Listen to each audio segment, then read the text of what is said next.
আপনাকে স্বাগত জানাই আমার এই ভিডিও দেখবার জন্য। আশা করি এই হেমন্তের সময়ে আপনারা সপরিবারে এবং প্রিয়জন নিয়ে কুশলে রয়েছেন। তো আজকে আমি যে বিষয় নিয়ে আপনাদের সাথে একটু কথা বলতে চাচ্ছিলাম সেটি হচ্ছে আমাদের দেশের প্রাতিষ্ঠানিক সনদের মূল্য নিয়ে। আমাদের দেশের প্রেক্ষাপটে কোনো একটি ভালো শিক্ষা প্রতিষ্ঠানের সনদকে অত্যধিক গুরুত্ব দেওয়া হয়। তার অর্জিত জ্ঞান কি রয়েছে তার তুলনায় বরং তার সনদের প্রতি বেশি দৃষ্টি আরোপ করা হয়। স্পষ্টভাবে বলা হয়, যদি সব উচ্চশিক্ষা প্রতিষ্ঠান রয়েছে, ঢাকা বিশ্ববিদ্যালয়, বুয়েট বা ঢাকা মেডিকেল কলেজ বা আরো যেসব নামি দামি প্রতিষ্ঠান রয়েছে সেগুলোর প্রতি গুরুত্ব দেওয়া হয়। এরই ধারাবাহিকতায় দেখা যাচ্ছে যে অন্যান্য যে পাবলিক বিশ্ববিদ্যালয় রয়েছে সেখানেও কিন্তু একটি গুরুত্ব থাকছে আমাদের সমাজের যেসব কমন পিপল আছেন তাদের দ্বারা। খুব স্বাভাবিকভাবেই বাংলাদেশে প্রতি বছর লক্ষ লক্ষ স্টুডেন্ট এসএসসি এবং এইচএসসি পাশ করে উচ্চশিক্ষার জন্য এই সকল প্রতিষ্ঠানে ভর্তি পরীক্ষা অবতীর্ণ হয় এবং এদের মধ্যে বেশিরভাগই কিন্তু কাঙ্ক্ষিত প্রতিষ্ঠানে ভর্তি হতে পারে না। তো তারা পিছিয়ে যাচ্ছে, ভালো কথা। এই যে মনের ভিতর সুপ্ত লালায়িত আশা থাকে যে আমি একটি পাবলিক বিশ্ববিদ্যালয়ে বা কোনো ইঞ্জিনিয়ারিং ইউনিভার্সিটিতে বা মেডিকেল কলেজে আমি পড়ার সুযোগ পাইনি, এদের মনে একটি হীনমন্যতা কাজ করে, যদি আমি কোনোভাবে ওভারকাম করতে পারি। এখন এখানে বেশিরভাগ ছেলে মেয়ে, শতকরা 99% ছেলে মেয়ে কিন্তু হারিয়ে যায়। আর যারা প্রকৃতপক্ষে পড়ুয়া, ভালো কিছু করতে চায়, বাংলাদেশের প্রেক্ষাপটে বলছি, চাকুরির বাজারের প্রেক্ষাপটে বলছি, তারা কিন্তু পড়াশোনা করে। এবং যারা এই যে হতাশা নিয়ে থাকে বিভিন্নভাবে দেখা যাচ্ছে তারা অন্য একটু পিছিয়ে পড়া শিক্ষা প্রতিষ্ঠানে ভর্তি হয়, নিজেকে পড়াশোনা থেকে ডিটাচ করেই রাখে। এর ফলে তাদের চাকুরি জীবনে এসে বিশাল ধরনের ধাক্কা খায়। আমরা লক্ষ্য করছি ঢাকার যে 7 কলেজ রয়েছে এখানকার শিক্ষার্থীরা ঢাকা বিশ্ববিদ্যালয়ে এর অধীনে অধিভুক্ত হয়ে সনদ পেবে,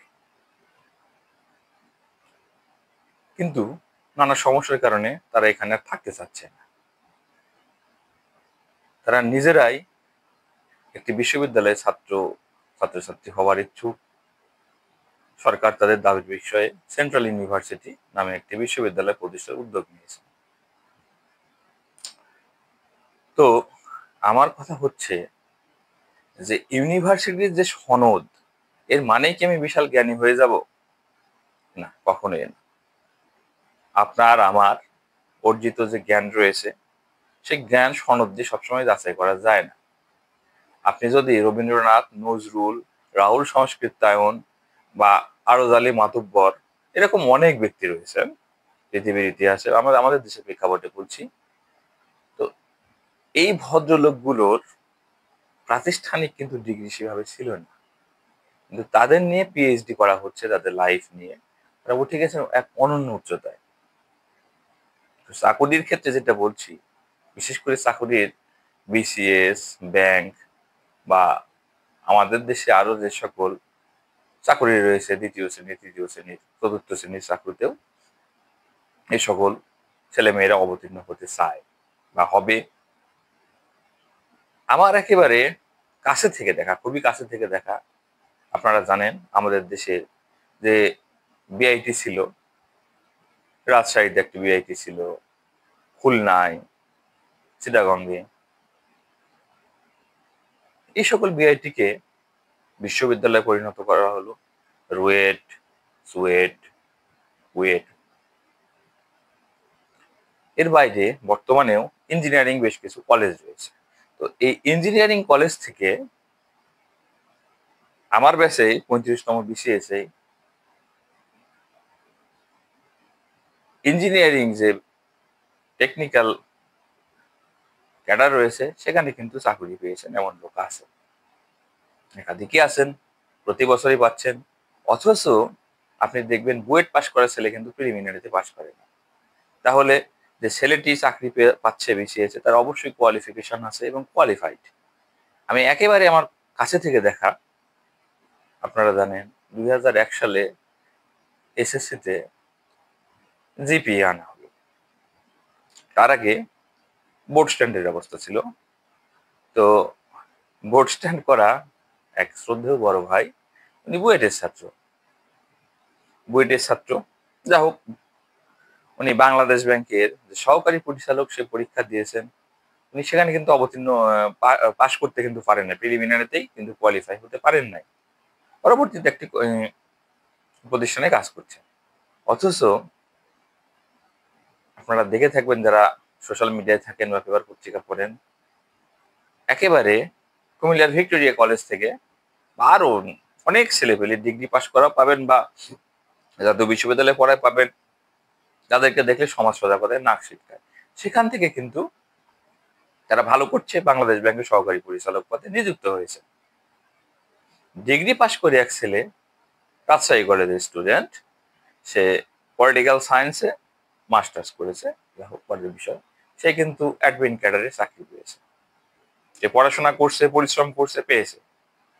তো আমার যে জ্ঞান দক্ষতা সেটাকে যদি আমি উন্নীত করি, আমি মানে সকলের কথাই বলছি, তাহলে ডেফিনেটলি কিন্তু আমি টিকে থাকবো। আমি যদি সেভাবে নিজেকে না প্রস্তুত করি, আমি কিন্তু ভালো চাকরি পাবো না। সে আমার যে বড় ভার্সিটি, বাংলাদেশ কেন দেশি বিদেশি যে বড় ভার্সিটি হোক না কেন, আমি কিন্তু বাংলাদেশের বাজারে চাকরি পাবো না। তাহলে আমাকে কি করতে হবে? পড়াশোনা করতে হবে, সেজন্য প্রস্তুত করতে হবে। আরেকটি বিষয়, আমাদের দেশে আপনারা জানেন রিসার্চ বা গবেষণার অবস্থা খুবই খারাপ, বলবো মোটেও ভালো বলতে পারছি না। তো এখান থেকে রিসার্চের যে সুযোগ সুবিধা আসা বা ভালো কিছু করা খুবই কঠিন। অনেক সমস্যা আছে, বিষয়ে আলোচনা করতে ভিডিও দীর্ঘায়িত হয়ে যাবে। তো ইউনিভার্সিটি হলেই যে আমার বিশাল কিছু পরিবর্তন আসবে, বিষয়টা মোটেও সেটা না। এখানে ইউনিভার্সিটি হতে পারে, আলাদা ব্যবস্থা আছে। আপনারা জানেন এই 7 কলেজে অনেক সিট রয়েছে। এখানে যারা সমাজের অসহায় দরিদ্র শ্রেণীর মানুষ রয়েছেন বা কোনো কারণে জাতীয় বিশ্ববিদ্যালয়ে পড়তেন, বর্তমানে 7 কলেজে পড়ছেন, আগে আন্ডারে ছিল, বিশ্ববিদ্যালয়ে চান্স না পেতেন, এখান থেকে কিন্তু অনেক ছেলে মেয়ে প্রতি বছরই সরকারি চাকরি সহ বিভিন্ন চাকরিতে ভালো করছে। অনেক আছে, প্রচুর আছে। তো এই বিশাল সিট, এই আসন সংখ্যা কিন্তু কমে যাবে। এখানে টিচারদের কথা বাদই দিলাম, টিচাররা যারা আছেন, দেশ হাজারের মতো পদ কিন্তু থাকবে না শিক্ষা ক্যাডারে। তো যারা কর্মরতরা আছেন তারা হয়তো বা অন্যত্র যাবেন, কিন্তু প্রতি বছরই দেখেন এখান থেকে একটা বিশাল সংখ্যক শিক্ষকেরা কিন্তু অবসরে যান এবং নতুন করে কিন্তু নিয়োগ দেওয়া হচ্ছে তাদের এই পদের বিপরীতে। এখানে এই সুযোগটা কিন্তু আর থাকবে না, নিয়োগের যে কর্মসংস্থানের ব্যবস্থা সেটা কিন্তু কমে যাবে। এছাড়াও আরো বিভিন্ন ধরনের সমস্যা আর আছে। উচ্চ মাধ্যমিক আছে, যারা দেশের অন্যতম সেরা শিক্ষা প্রতিষ্ঠান ঢাকা কলেজে উচ্চ মাধ্যমিক দীর্ঘায়িত মানুষের আশা থাকে, সেখানে একটা সমস্যা দেখা দেবে। নানা ধরনের সমস্যা আছে।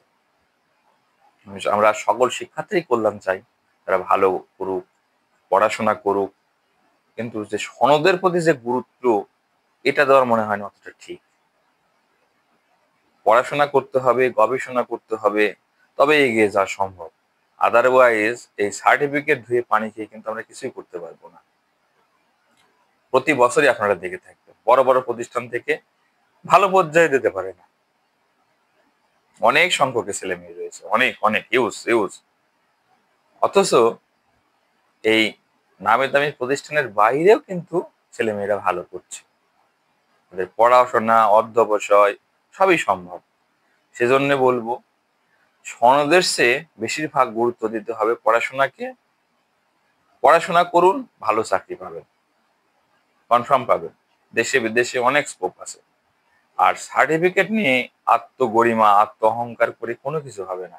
এটা জাস্ট মনকে বোঝানো, এছাড়া কিছুই না।